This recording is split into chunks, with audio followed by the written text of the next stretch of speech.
Écoutez Bangui FM.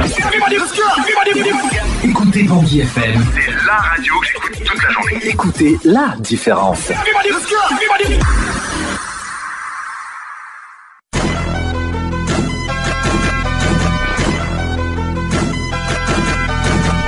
Bangui FM, c'est l'heure de l'invité du jour.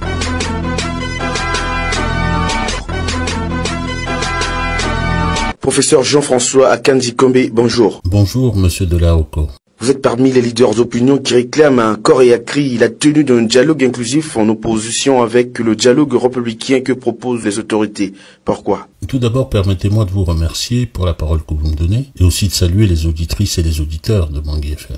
J'en viens maintenant à votre question. Vous savez, avant d'être leader d'opinion, professeur ou quoi que ce soit d'autre, je suis d'abord et avant tout citoyen centrafricain, avec les mêmes droits et les mêmes devoirs que les autres citoyens centrafricains. Et s'il y a bien une obligation pour chaque centrafricain, c'est celle de ne pas se désintéresser des affaires de son pays, qu'il soit sur le territoire national ou qu'il soit à l'étranger. Et vous conviendrez avec moi que la question du dialogue est au fond la question de la paix, et je dirais même la question de la qualité de la paix que nous devons à notre pays. C'est une question qui engage l'avenir de notre pays, c'est-à-dire notre avenir, à moi qui parle, à vous qui me posez des questions et à ceux qui nous écoutent, mais aussi l'avenir de nos enfants et de nos petits-enfants, et qui engage cet avenir sur tous les plans. Je ne pouvais donc pas me taire, et chaque centrafricain qui veut le faire doit pouvoir s'exprimer sans crainte, parce qu'il s'agit de la terre de tous les centrafricains, parce qu'aussi la République centrafricaine est notre bien précieux à nous tous, et parce que enfin, la liberté de s'exprimer, y compris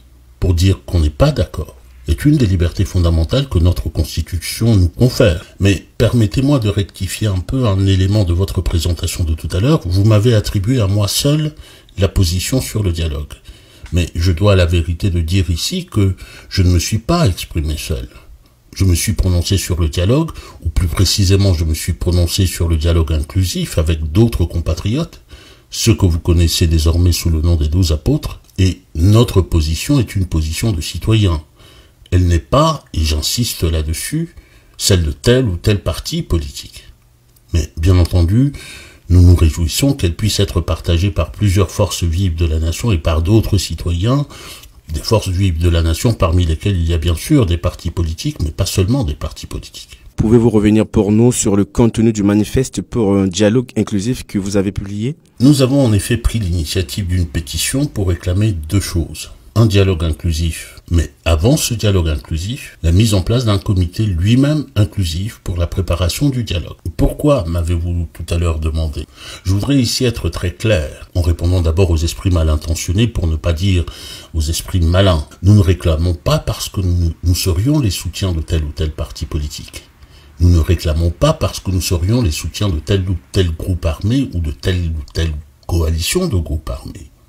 Et à vos auditeurs et aux autres compatriotes, je voudrais dire ici que nous réclamons l'inclusivité parce que nous sommes intimement convaincus, en notre âme et conscience bien sûr, que c'est la meilleure voie et même que c'est la seule voie pour sortir notre pays de l'impasse et des souffrances actuelles. Notre pays a d'abord besoin d'unité. Et le dialogue doit être concrètement ce moment-là qui apporte l'unité au pays. Ce moment qui marque la fin des divisions et des déchirures de toutes sortes que nous connaissons et qui ont créé les plaies béantes dans notre vivre ensemble que nous constatons tous les jours. Ensuite, les Centrafricains ont soif de savoir pourquoi. Ils ont soif de comprendre. Et le dialogue doit permettre de répondre à leurs questions. Pourquoi nous avons perdu des êtres chers? Pourquoi on a tué? On a violé, on a torturé, on a infligé tant de souffrances aux Centrafricains. Qui l'a fait? Qui a donné l'ordre? Qui a financé? Qu'est-ce qui s'est réellement passé à Khartoum et pourquoi Khartoum a échoué? Et bien d'autres questions encore. Par exemple, comment et à qui on a octroyé les permis d'exploitation de nos ressources naturelles? Et pourquoi? Et comment est-ce qu'on a utilisé le fruit de cette exploitation? Bref, ce que je veux dire, c'est que les Centrafricains ont besoin d'avoir des réponses à ces questions-là, et à toutes ces questions. Et pour que ce soit possible, il faut que tous les acteurs, y compris les acteurs de notre malheur, soient autour de la table. J'ajoute que sans ces réponses, nous ne pouvons pas espérer construire une paix durable. De là viennent les 5 exigences que nous avons exprimées dans cette pétition. Première exigence, un comité préparatoire inclusif qui reflète toute la diversité de notre société. J'entends la diversité politique, la diversité des territoires, la diversité de la société civile, des organisations religieuses, de bien d'autres. Il faut donc reprendre le décret en ce sens, sans oublier la représentation des réfugiés, bien sûr, et la représentation de la diaspora. Pourquoi pas la représentation des 12 apôtres et consorts. Nous avons des choses à dire, y compris au groupe armé, y compris à notre gouvernement. Deuxième exigence, une représentation au dialogue qui soit ouverte à toutes les composantes de notre société. En n'oublions pas cette fois-ci ce qu'on néglige toujours, les victimes, les réfugiés, les jeunes, les femmes, les minorités, les diasporas. Troisième exigence, une médiation neutre qui seule pourra nous permettre d'avoir un dialogue serein. La quatrième exigence est celle d'une garantie de sécurité. Et Dieu sait que nous en avons besoin dans notre pays aujourd'hui, garantie de sécurité pour tous les participants, pour que ce dialogue se déroule à Bangui. Enfin, dernière exigence, que les décisions de ce dialogue soient vraiment exécutoires et donc contraignantes pour nos autorités publiques. Et ceci pour que enfin soit levée cette malédiction des dialogues qui reste toujours lettre morte comme nous avons connu dans le passé. Voilà donc le contenu de cette pétition et bien sûr, j'appelle tous les compatriotes de bonne volonté à signer. Cet activisme n'est pas sans vous créer quelques ennuis. On a vu par exemple circuler une sorte de fatwa qui vous vise ainsi que vos camarades. De quoi s'agit-il? La fatwa dont vous parlez vient de cette force négative que nos compatriotes connaissent très bien. Je veux parler ici de la milice politique tristement célèbre, les requins. À l'origine de cette fatwa, il y a une manifestation citoyenne de Centrafricains qui s'est déroulée à Paris le 12 juin dernier. Et à propos de cette manifestation, beaucoup de contre-vérités ont été dites ici à Bangui. Il faut que les compatriotes le sachent. Ces Centrafricains qui s'étaient réunis ne se sont pas levés pour prendre les armes. Ils ne se sont pas levés pour menacer ou pour insulter quiconque. Ils se sont levés pour interpeller nos pouvoirs publics, pour dire que nous ne voulons pas de la répétition de l'histoire des Banyamulenge, et donc pour dénoncer les exactions qui sont commises sur nos compatriotes dans nos provinces par les mercenaires du groupe privé russe Wagner que notre gouvernement a appelé dans notre pays. Et nous ne parlons pas ici de rien, nous parlons bien de viol, d'exécution sommaire, de pillage, et nous parlons de la vie et de l'intégrité de Centrafricains. Nous l'avons bien sûr dénoncé comme nous n'avons cessé de dénoncer ce qui se passait et ce qui se passe encore à Lindao, à Pirao, à Zemio, à Kui, à Pawa et dans toutes nos provinces. C'est cela qui nous a valu à 16 d'entre nous une condamnation à mort, prononcée contre nous-mêmes et contre nos familles qui sont à Bangui et dans le pays. Je l'expose ici, mais je dois vous dire que c'est une affaire que nous prenons très au sérieux. Les instances internationales compétentes sont d'ailleurs déjà saisies et pour le reste, nous restons vigilants. Et nous sommes sereins. Comprenez-vous que cet activisme soit considéré à Bangui comme un acte d'hostilité? Je ne le comprends pas et surtout je ne l'accepterai jamais. Mais en même temps, je suis centrafricain et je sais comment les choses se passent dans mon pays. Ce dont nous avons été la cible fait partie de ces très mauvaises habitudes prises dans notre pays.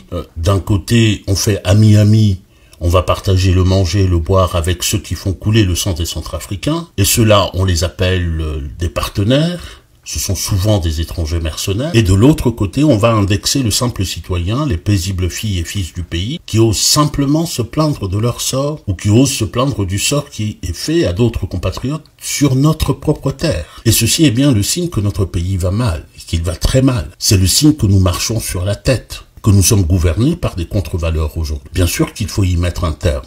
Cela doit cesser. Le Centrafricain doit pouvoir parler librement dans son pays, circuler librement, entreprendre librement, sans craindre pour sa vie ou pour ses biens, sans rien craindre des bandits de grand chemin qui se multiplient dans nos provinces, mais aussi sans craindre de ceux à qui nous avons donné le pouvoir, parce qu'après tout, nous ne leur avons pas donné le pouvoir pour nous faire notre malheur. Si nous leur avons donné le pouvoir, c'est parce que nous avons cru qu'ils allaient et qu'ils pouvaient faire notre bonheur, le bonheur de tous les Centrafricains et de chaque Centrafricain. Mais ce sera là, j'y reviens encore une fois, l'un des enjeux, me semble-t-il, du dialogue inclusif à venir.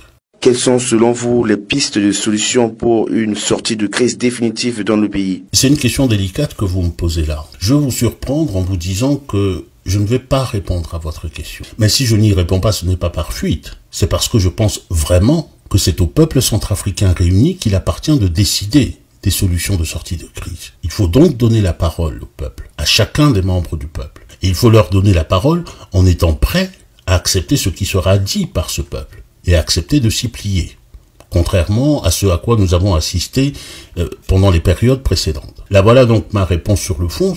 Ma réponse sur le fond, c'est faire confiance au peuple centrafricain pour tracer les voies de sortie de crise. Mais vous vous dites peut-être, et je le comprendrai, que c'est là peut-être une manière élégante de me débarrasser de la patate chaude et de déresponsabiliser un peu tout le monde. Ce à quoi je vous répondrai que ce n'est ni l'un ni l'autre. Pour moi, nous avons à assumer une grande et une lourde responsabilité, celle de faire en sorte que le peuple qui va décider des solutions pour notre avenir soit le peuple tout entier, un peuple qui soit uni comme un seul corps. Je veux dire par là que pour décider de la sortie de crise, il nous faut aujourd'hui arrêter avec les politiques de division, arrêter avec les campagnes de diabolisation et de haine, avec les politiques d'exclusion comme ce que nous avons pu constater lors des élections dernières où des catégories entières de Centrafricains ont été exclus et des catégories de Centrafricains qui sont déjà dans la peine, telles que les réfugiés et telles que les personnes déplacées. C'est, de mon point de vue, tous ensemble que nous sortirons de cette crise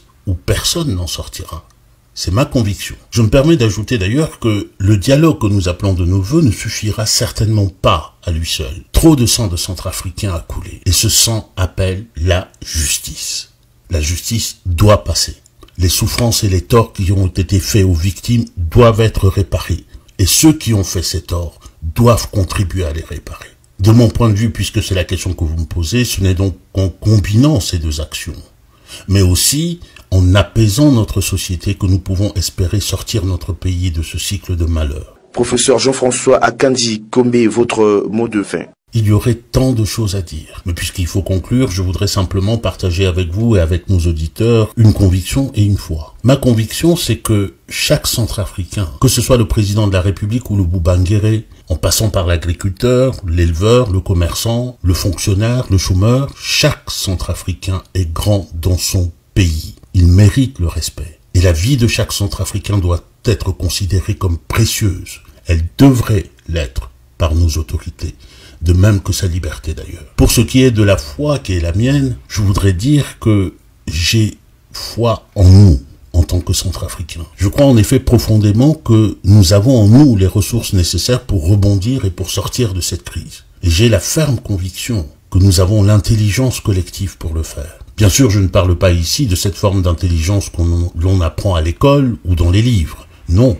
Ce dont je veux parler, c'est de la sagesse que nous ont léguée nos parents et nos ancêtres. Je veux parler de cette capacité que nous avons tous en nous, mais que nous avons tendance à oublier. La capacité de donner la vie plutôt que la mort. La capacité de nous comprendre entre nous. Celle de marcher ensemble. Celle de construire ensemble un pays où pour nos enfants il fera bon vivre. En tout cas, voilà pourquoi je suis convaincu et intimement convaincu. Nous en sortirons de cette spirale de la mort. Et comme nous le disons chez nous, Lawa, Lawa, nous en sortirons. Professeur Jean-François Akandi Kombe, je vous remercie. C'est moi qui vous remercie.